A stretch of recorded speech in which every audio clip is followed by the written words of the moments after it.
me an intro of who you are, where we at, and talk about your life, basically. I am Michimiko. I'm in Atlanta, Georgia, and I'm an artist. I'm also a fly fisher and just an all-around creative person. There's always been this sort of history or curiosity of me sort of remixing what's already been made, like the ready-made. I think it goes back for me like to Hot Wheels. Like I've sort of customized Hot Wheels when I was a child and put sequins on the tires, so when you roll the wheels it looked like shiny rims, and paint flames where there weren't supposed to be flames, or tint the windows where the windows weren't tinted. I think from those Hot Wheels, from being a kid and building model cars and doing all that stuff, it's never left my life. The origin of this work sort of started as me looking for a way to create a map that was flexible enough to provide a black male with safe passage through public space. Over 2020, I think that I had a moment to where I began to wonder, what if the wilderness space or the mountains or the wild looked back at us, and what would it say? And what would its judgments of us be? So I begin to think about these paintings and my work as these internal maps, and using the landscape as a place of internal space. They deal a lot with the psychological abstraction, mark making, also color theory, which the works are a heavy black. And a lot of this newer work reflects on those moments where I am the landscape. So in a way, these works are portraits. We have our own peaks, we have our own valleys, we have our own rivers, we have our own sort of wild spaces that we need to explore to go and see like who we are internally. Just like sort of use photos of places I've been or places that I'm sort of present in or standing at as like these sort of quick references. Okay, boom, oh, that's beautiful. Put it away and then lay out that image. And then from there, that's where the memory part starts to fail. And then that's where all the other landscapes start to bleed into this one that I'm trying to do. But that also leaves room for the abstractions. It all sort of performs as jazz, or it all sort of performs as hip hop or punk rock. It's just me in the improv. Within those gray areas of taking these green sort of lush places or these brown desert places or wherever, when the sun goes down, it all becomes black and gray anyways. When all those vegetation and all that stuff starts to go black and gray, and then the only light, it seems like that's projected like from moon or stars, is a light in between the branches. I'm more interested in looking at that, using it as metaphor, and then moving beyond what we see into something more philosophical or something more psychological that can happen within. There's a lot of room in there for an image to break down so that something then can be reinvented. How do you tell the story, not only of yourself, but then of your people within a painting minus the body?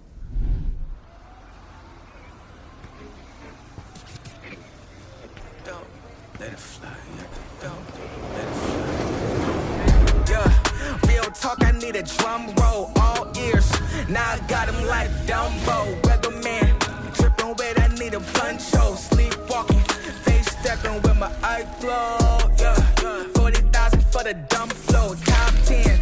If you need it, I'ma send more. Rubber bands, what is that for? Cock it back, let it fly out the window. These journeys, it's sort of become this creative sort of mission, or this way of me expressing myself through the work, but also through fly fishing. Yeah, real talk, I need a drum roll, all ears. Now I got him like Dumbo, weatherman, dripping wet, I need a poncho, sleepwalking, face stacking with my eyes closed. Yeah, I can believe that.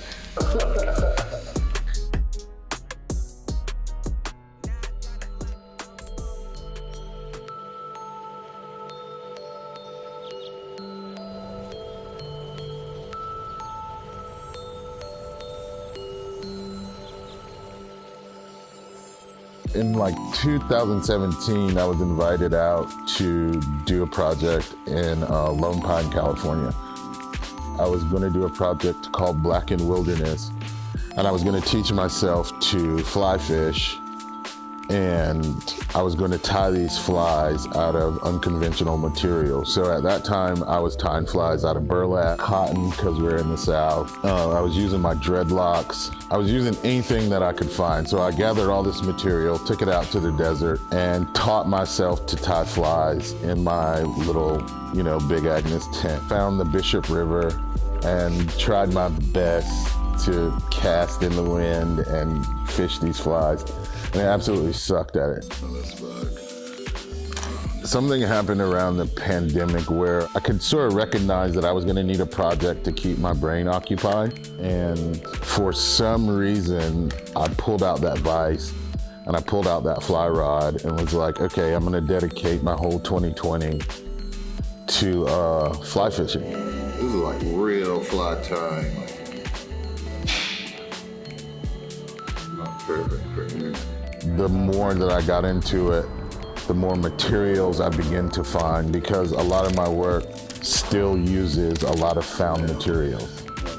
So I begin to see the flies as these small sculptures. Being a black dude growing up in the South who grew up bass fishing, like fly fishing sort of seems like something foreign. Just through YouTube and through my own sort of self-determination, I taught myself to tie flies.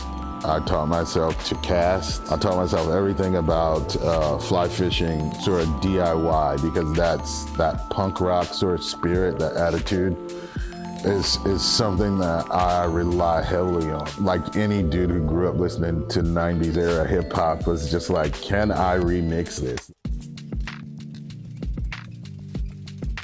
The aesthetics of fly fishing, for me, just seem extra boring. Everything is blue. Can they be a little funky? Everything is brown. Can get design on it. And everything is gray. Something on the leg or on the chest. And I have a lot more flavor than that. So I begin to pay attention to how I would dress to go out on the river to distinguish myself different from the other men and waders on the river. Living in Atlanta and then having my studio where it is, it just seemed like the natural thing to do was to use materials that were readily available. I mean, you can hear in here, it's a full-on warehouse and the trains are going by. It only makes sense for me to respond to that material and then take those responses into a wild space. It also was like an idea of me taking something from the black community, blunt wraps, rap snacks. Let me show you.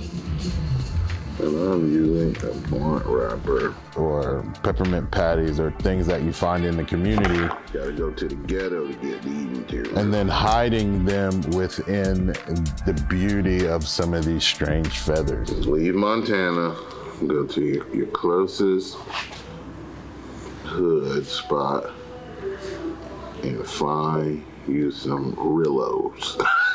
I begin to think about these things that were discarded, like the paper, the trash, the stuff that's in the river, like thinking about it in a conservation sort of way also, is that I can take these materials that I find, pick that trash up, repurpose it, cut them, slice them, bend them, twist them onto a hook, fish it, keep it in my box, remove something from the creek bed or from my urban environment. One of the flies that first sort of interested me was the stimulator. I thought for sure that this fly had some sort of African origin. The aesthetics of a stimulator doesn't seem like anything European to me. It seems like very warrior-like, very Zulu-like, very African. It seems very strong. It seems very sort of native. And the aesthetic of that had me like sort of start to learn the history of fly tying. The further and further I got into it, the more and more I began to realize that there was this tradition and there was this sort of rigidness to this tradition.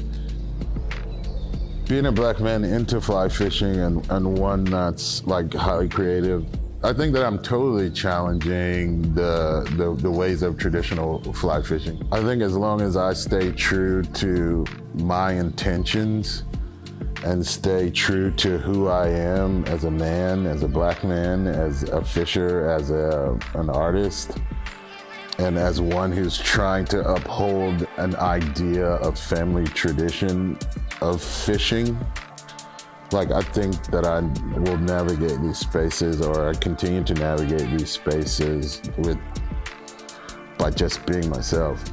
I worked really hard to try and do that, and I think that I've come up with something that I think is cool, and it's kind of based off all the flies that I've ever loved, and that fly is gonna be a Georgia dry rub. It's amazing. I met Michi 5 years ago. We met at an open studio show. At the time, I was working with another gallery, and I was in pursuit of like these higher goals or these things that I'm after. But I had met Courtney at a show, and Had a long talk, and I asked him the same question I ask every artist I work with. What do you want? What are your ambitions? What do you want to do? and she was saying all this stuff about how she doesn't poach and she doesn't like steal artists away from galleries and this and that. But I just kind of looked at her and was like, I'm too ambitious for you. Michi's response to that question was that he was ambitious and wanted to kind of see where he could go with the work. And she was like, I'm ambitious too. And I was like, all right, we'll see. So that kind of started our conversation. Hi, my name is Courtney Bombeck. I am the owner of Co-op Art ATL. I am Michi Miko's representative in the Southeast. She is just as hard-nosed and punk rock as I am, or as hip-hop as I am. She's as DIY as I am. My goal as somebody who works with the artist here is to help people navigate where they go so that they're not just ticking a box for someone, and they can have longevity within their career. The fact that I live in a more rarefied world, so to speak, wealthy white woman from Buckhead, I have access to people who would like to have access to good work. She has good intentions to help people here locally build world-class collections, and that's rare. I'm just trying to get Atlanta to buy good work, basically. I don't know, she's scrappy, man, but she's so sophisticated in her world, you know what I mean? Michi, I am the person in the Southeast you need to talk to. Having a bad guy, I think, is something that I always wanted, and it's just like, my bad guy is Courtney, she happens to be a white woman. You know what I mean? It's an interesting time now to be an artist of color because the world has realized that there's been this incredible resource that's almost been neglected. With everything that's kind of developed in social movements, so to speak, in the last few years, you have all these people scrambling. And that's been a good thing and a not so good thing because there's been people who have jumped on it as you would a trend. It's good in that a lot of people who didn't have attention before are now getting the attention they deserve. And it's bad because what happens to trends, they end. As a friend of mine told me, you're using your position of privilege to kind of help maybe get this work seen places where it wouldn't be necessarily seen. Racism is so no longer this, easy thing to define. There's shades of it. People think of the art world being a more liberal place to live and work. And it is to a certain extent. It's kind of like sexism, you know? It's like, well, we have a woman artist, or we have a black artist, or we have a black woman artist, you know? In the Southeast, we have this amazing source of all these people and this diversity of all these people. So why not, you know, kind of see the diversity of the art? Art in and of itself exists to start a conversation. When the work is strong and good, it affects everybody. And sometimes they don't even understand why. That's the beauty of Michi's work. I stress the importance of being a patron in your own backyard. And if you do have privilege, using it to create opportunities for people who would not normally have these opportunities. Because otherwise we lose these artists, they leave. What's it like being a black artist? I don't know. I never really considered it because I've just been black my whole life. Like for me, I see it as a superpower. Like I have some freedoms that a lot of other artists don't have. And within that freedom, there's a place that me and some of my friends who are artists and who are makers refer to as the funk. Without the funk, there wouldn't be hip hop, and without the jazz, there wouldn't be the disco and the funk and the hip hop. So there's all these lineages of these sort of free movements of thought within black culture. When you think about like Americanisms, like within the Americanisms, there's this thing called black culture, and in that black culture, there's this freedom of expression that then comes out, that then becomes Americanisms. Like all the dances, all the music, all the language, all the things, fashion, like even aesthetics, like a lot of those its origins are within black culture. So I think that there's a huge freedom in that. I've never been one to doubt myself or to feel lesser than because I am black. My only thing is just like, if there's an opportunity and there's a door, and if you show it to me, I'm gonna go through it. I'll get there. I don't know how I'll get there, but I'll show you. That's been a real like sort of superpower to be able to live in the funk and sort of play in the funk, and I get to pull from inspiration and a pain that no other culture has. I sort of entered into fly fishing as a way to challenge myself, like to DIY it, like down to the flies, like buying a fly rod, teaching myself how to do it, watching YouTube videos. And then I began to realize, like in the rivers and creeks that I fish, I don't have to have a perfect cast. Like I gotta know how to get it up under rhododendron, you know what I mean? I just sort of started to think about like environment and then these ideas of like, this is how a cast should be, and this is how a fly should be, this is how fly fishing should be, and I'm just like, fuck that, it's not real, it's not true, at least for me.